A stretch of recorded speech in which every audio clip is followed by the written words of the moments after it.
You must have a Social Security number, and if you are married filing jointly, then both you and your spouse must have a Social Security number. I know this seems like it should be really simple.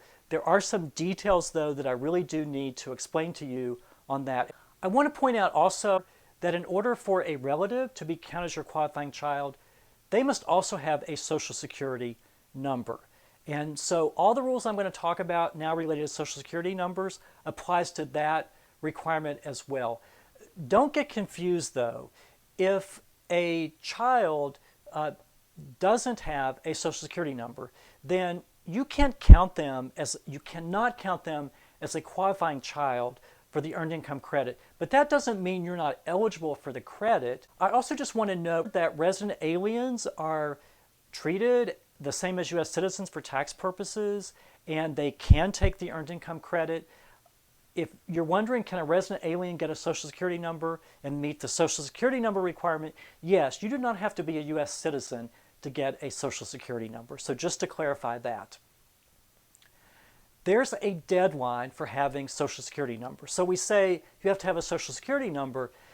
A question is, by when do you have to have a Social Security number? Well, to claim the credit, you, and if you're married filing jointly, your spouse, have to have a Social Security number by the due date of the income tax return for the year you're claiming the credit. So for the earned income credit for 2020, you just need to have a Social Security number by the due date of your return for 2020. And in a similar way, to count a child as a qualifying child, he or she needs to have a Social Security number by that same date, by the due date of the tax return for the year that you're claiming them as a qualifying child for the earned income credit. So what are the due dates? Well, most people know that tax returns are due on April 15th. So that's usually your deadline for making sure you have a Social Security number. So for 2020, for the earned income credit, need to have the Social Security numbers by April 15th, 2021. There is an extended deadline. So if you run into an issue with you're running out of time to get Social Security numbers, you have until October 15th if you extend the due date of your return. And you can do that simply by filing Form 4868. That's called the application for an automatic extension. All you have to do is file it. You don't have to meet any requirements. If you file it, the extension is automatic. You do have to file it by April 15th. You can't let April 15th come and go and then file it later. That doesn't work. You can also get an extension without even having to file the Form 4868 if you make an electronic payment for your taxes to the IRS by April 15th. One rule is that even though you extend the deadline for filing your return, it doesn't extend the deadline for owing money to the IRS. That money's due on April 15th, so if you owe them money, hopefully you don't, especially if you get the earned income credit, hopefully you don't end up owing them any money. But if you do, if you give them an electronic payment by April 15th, then that also extends your deadline to October 15th. Absolutely no requirements to qualify for the extension. It's automatic as long as you either file the form or make an electronic payment. So what's a benefit of extending your return related to the Social Security number? Well, normally, as I said, your Social Security deadline would be, for 2020, for the earned income credit, would be April 15th, 2021. But if you get an extension, that gives you an additional 6 months to get your Social Security number. I want to give you an example of where that could really come in handy.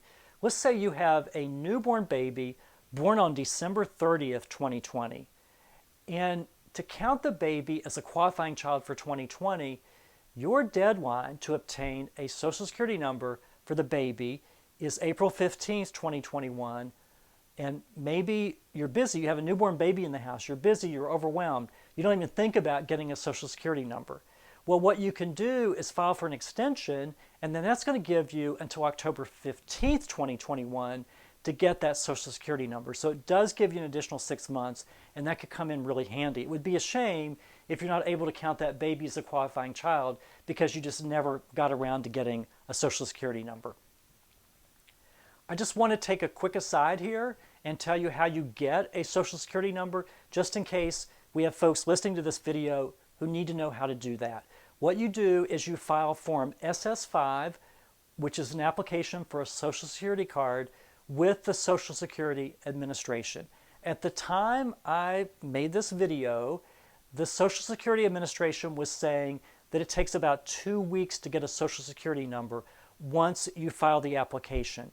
So it doesn't take very long. What may take you a while, though, is gathering together the documentation that you have to send with the application. So don't wait too long, but at least once you get it to the Social Security Administration, it doesn't take very long. If you want more information on getting a Social Security number, you can go to ssa.gov, or here's a phone number that you can call, 800-772-1213. That's the phone number for the Social Security Administration. A couple cautions here. The rule is that you need a Social Security number. Unfortunately, not all Social Security numbers actually meet the requirement for the Earned Income Credit, either for you or for the qualifying child.